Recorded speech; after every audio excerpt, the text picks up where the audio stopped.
કારોબારી ચૂંટણી સમિતિમાં અમે 10 સક્ષમ મિત્રોએ ઉમેદવારી નોંધાવેલી હતી। એ ઉમેદવારી 10 સભ્યોના ફોર્મ અમારા રદ કરવામાં આવેલા હતા।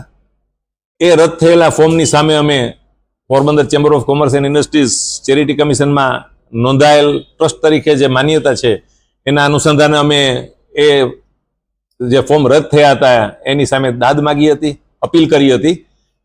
આવા કુલ 5 કેસ હતા, પરંતુ આ જે ચૂંટણીનો અમારા ઉમેદવારી પત્રો રદ થયા છે એ કેસનો ચુકાદો આજરોજ આવ્યો છે।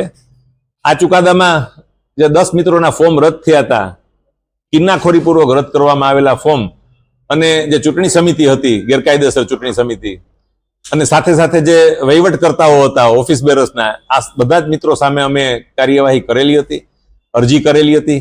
એ અરજી ઘણા લાંબા સમય પછી ચેરિટી કમિશનમાં અમને ન્યાય મળ્યો છે। અમને એ બાબતનો આનંદ છે કે તમામ અમારા જે માંગણીઓ હતી કે આ ફરીથી ચૂંટણી કરવી જોઈએ, એ જે ચૂંટણીના ફોર્મ રદ થયા હતા અને જે ફોર્મ માન્ય રાખ્યા હતા બિનહરીફ, એ તમામ જીતેલા ઉમેદવારો જાહેર કરેલા હતા ગેરકાયદેસર, એ તમામ મિત્રોને ગેરકાયદેસર ઠેરવેલા છે। ત્યાર પછીની પણ જે કોઈ ચૂંટણી થઈ છે એ પણ ગેરકાયદેસર ઠેરવેલ છે। અને આજ રોજ એ ચૂંટણીમાં જે અમે અરજદારો 10 મિત્રોએ સાથે અરજી કરેલી હતી, એમાંથી જે 5 મિત્રો ટ્રસ્ટી તરીકે છે, જેમાં હું, નલિન કાનાણી, રાજુભાઈ બુદ્દેવ, સુભાષભાઈ ઠકરાર, ભાવિનભાઈ કારિયા, આ તમામ મિત્રો સહિતના જે ચોપડે પીટીઆરના નોંધાયેલા ટ્રસ્ટી છે, એમને આ વહીવટ કરવાની ચેરિટી કમિશનરે જોગવાઈ કરેલી છે। આજના ચુકાદામાં 45 દિવસ સુધી આ બધી વ્યવસ્થા કરી અને 60 દિવસમાં અમારે ચૂંટણીનું આયોજન કરવાનું છે। આ સમયગાળા દરમિયાન ઘણા બધા હિસાબો કે જે એકાઉન્ટ્સમાં અહીં ગેરરીતિ થયેલી હોય, કંઈ કોઈ સ્ટાફની જે ગેરરીતિઓ થઈ કે એ સિવાય અન્ય જે કંઈક રોજબરોજની પ્રવૃત્તિઓમાં બંધારણની જોગવાઈને માન્ય ન રાખીને અનુસર્યા છે ભૂતકાળના હોદ્દેદારો અથવા તો ગેરકાયદેસર હોદ્દેદારો, એ તમામની સામે જે સફાઈ ચોખવટ અમારે કરવાની છે, એની તપાસ કરવાની પણ અમને મંજૂરી મળેલી છે। આ દિશામાં પણ અમે આગળ વધીશું। જે કંઈ ક્ષતિ હશે એ વ્યવસ્થિત રીતે સુધારવામાં આવશે। વેપારીઓના પ્રશ્નો આગામી દિવસોમાં બધા જ વ્યવસ્થિત રીતે એક પછી એક હાથ ઉપર લેવામાં આવશે। આગામી દિવસોમાં સામાન્ય સભાનું પણ આયોજન કરવામાં આવશે। એ સભામાં આગામી દિવસોમાં 60 દિવસની અંદર જે ચૂંટણી કરવાની છે એ ચૂંટણી કરવા માટે તટસ્થ અધ્યક્ષની અને એમની સમિતિની પણ રચના કરવામાં આવશે। આ બધી જ વહીવટ કરવાની જવાબદારી જે આ 10 અરજદારો પૈકીના ટ્રસ્ટીઓ જે છે એમણે કરવાની છે। એમાં કોઈની દખલગીરી માન્ય રહેવામાં આવશે નહીં। સ્પષ્ટ ચુકાદામાં આવી જોગવાઈઓ કરી છે કે આ જે અન્યાય થયો છે અને જે કોઈ ગેરકાયદેસર થયું છે આ બંધારણની વિરુદ્ધમાં, એની સુધારણા હેઠળ એક વ્યવસ્થિત આગામી દિવસોમાં નવી બોડી રચાશે।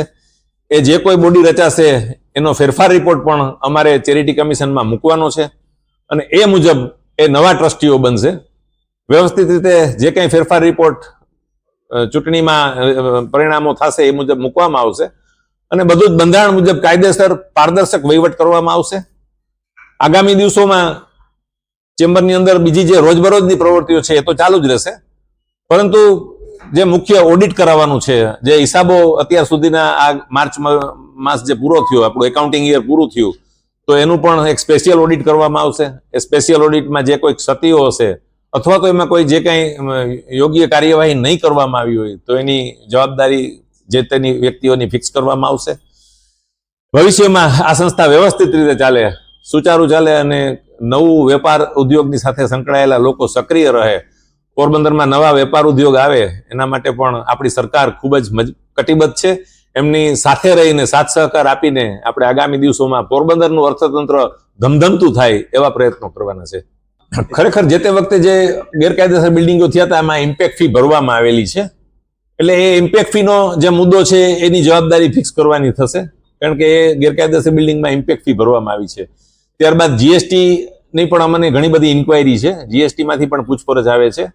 ઘણા જ મુદ્દાઓ જે છે કે જે જીએસટીમાં પેનલ્ટી પણ ભૂતકાળમાં ભરવી પડી હતી, એ જે ગેરકાયદેસર વહીવટ છે અથવા તો ઇરાદાપૂર્વક ગેરકાયદેસર વહીવટ કરવામાં આવેલો છે, એની બધી જ વ્યવસ્થા સંપૂર્ણપણે વ્યવસ્થિત ગોઠવવાની અમે કરશું।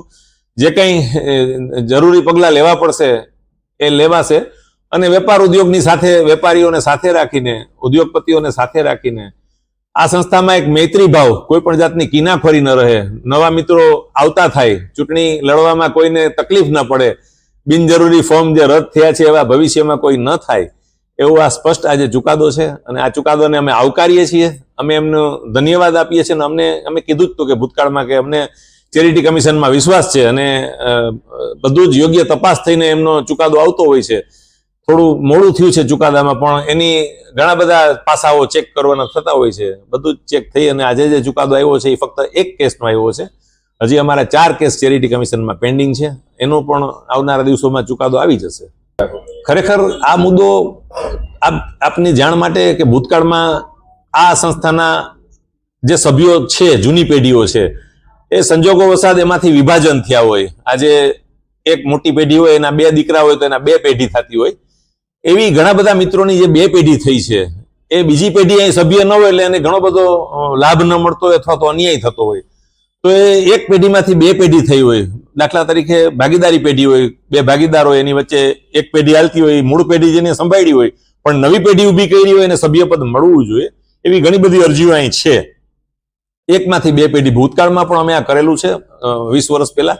અને આજે પણ જે ઘણા બધા મિત્રોની એવી માગણી છે કે ભાઈ અમારા પરિવારમાં વિભાજન થયું છે, નવી પેઢીઓ, નવા સંતાનોએ નવી પેઢી કરી હોય, નવા બિઝનેસમાં જંપલાયું હોય, પણ એ કાયદેસરના હકદાર થાય છે.